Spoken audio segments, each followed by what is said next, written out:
Hello guys, welcome back to my channel, and today guys, mag-quick unboxing tayo nitong Zotac GeForce RTX 4060 Ti na Spider-Man Cross the Spider-Verse Edition.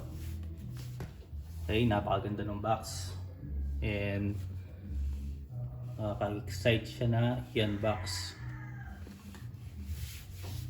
So yung version na to is 8GB version. I'm not GDDR6. I'm not sure kung meron silang 16GB version nito. Pero sa palagay ko meron. So sige, wag na natin patagalin. Buksan na natin tong GPU na to. So ganito ko na lang siya ibuksan.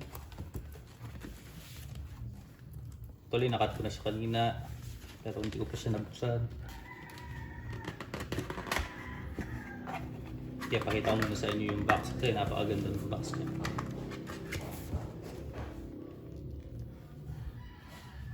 Yeah. Ito yung likod. Very shiny.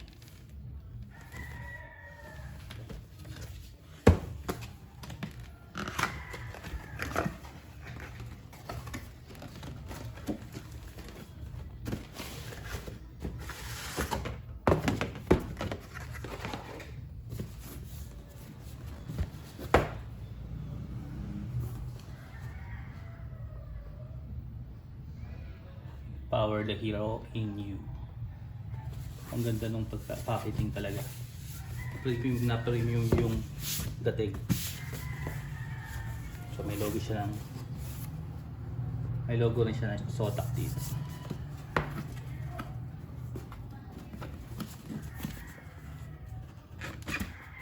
Para kang nagbubukas ng sapatos sa mahali.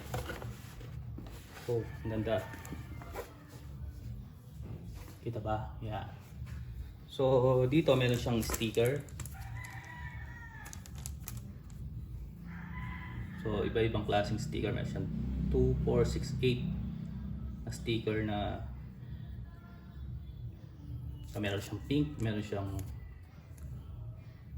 blue, red, and yung gray.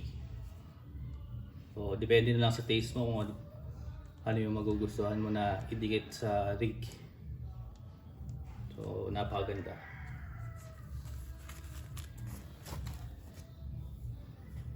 And dito meron siya magnetic na design sa case. I think dun sa ilalim ng GPU to inilalagay. Acrylic siya.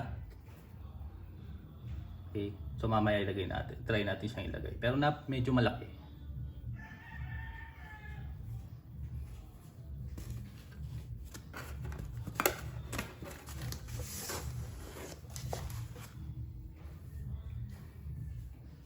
Dito meron naman siyang mga sticker ulit, mga shiny stickers.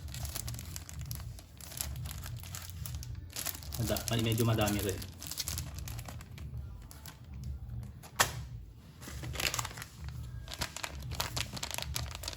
Ito, sabihin CD pa to. Tapos na tayo sa CD. So Love Gaming, Power the Win. I'm not sure kung ano to. Oh, so mga manuals lang pala. So ang gaganda ng mga sticker. So para siyang Gundam na maliit. So another sticker. Ang daming sticker.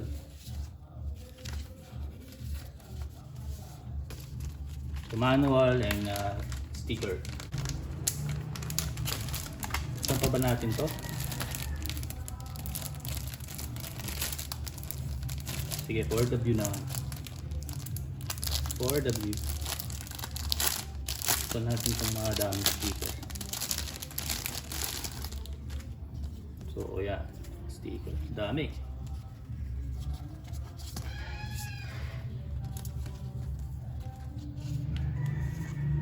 Oh, okay.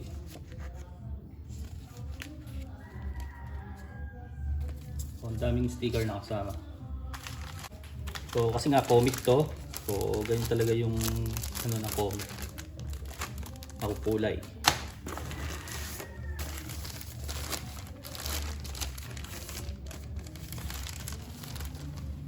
Parang bag to ah. So bag nga. So meron kang Spider-Man bag. Ganda.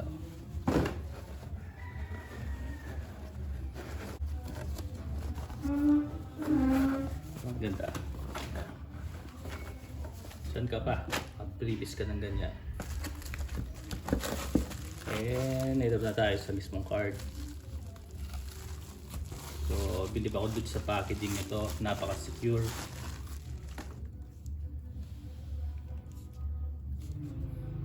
Alright. Ito pa rin yung kulay ni Zotac na silver na merong parang metallic na bronze, light bronze, parang gano'n.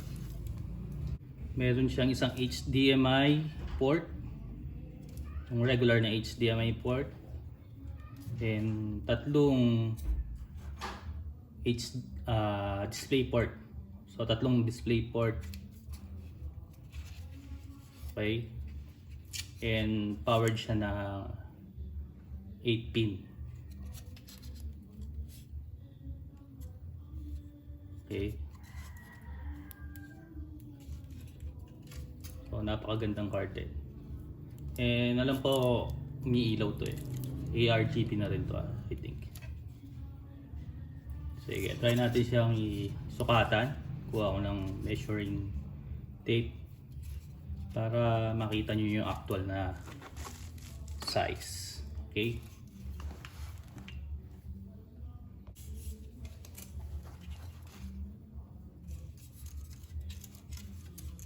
So yung length ng card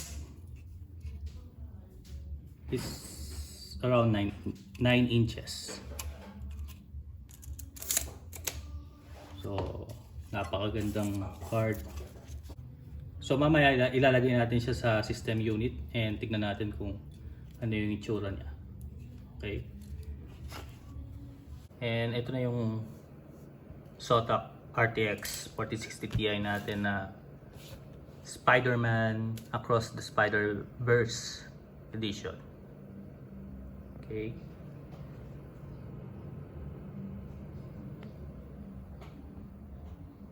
So 9 inches lang yung card.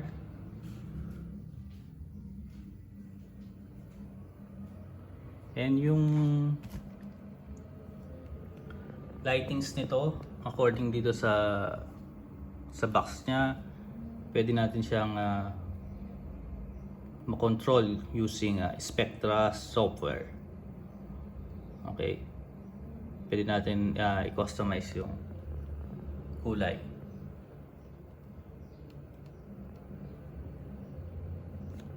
I'm not sure kung makikita nyo sa camera, pero kulay blue yan actually.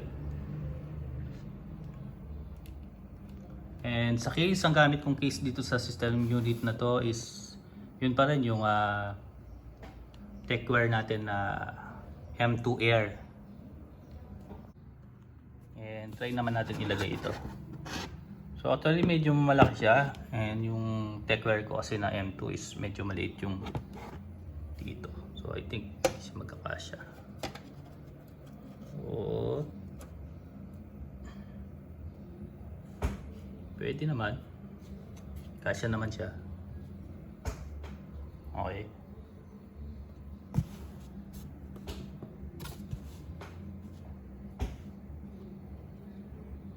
So magnetic naman yan. Kaya hindi yan aalis.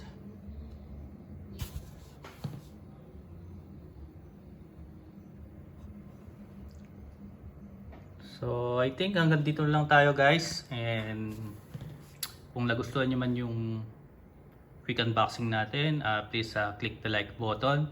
And kung hindi pa kayo subscribe, please click the subscribe button para palagi kayong updated sa mga tech video natin. And I'll see you all guys in my next video.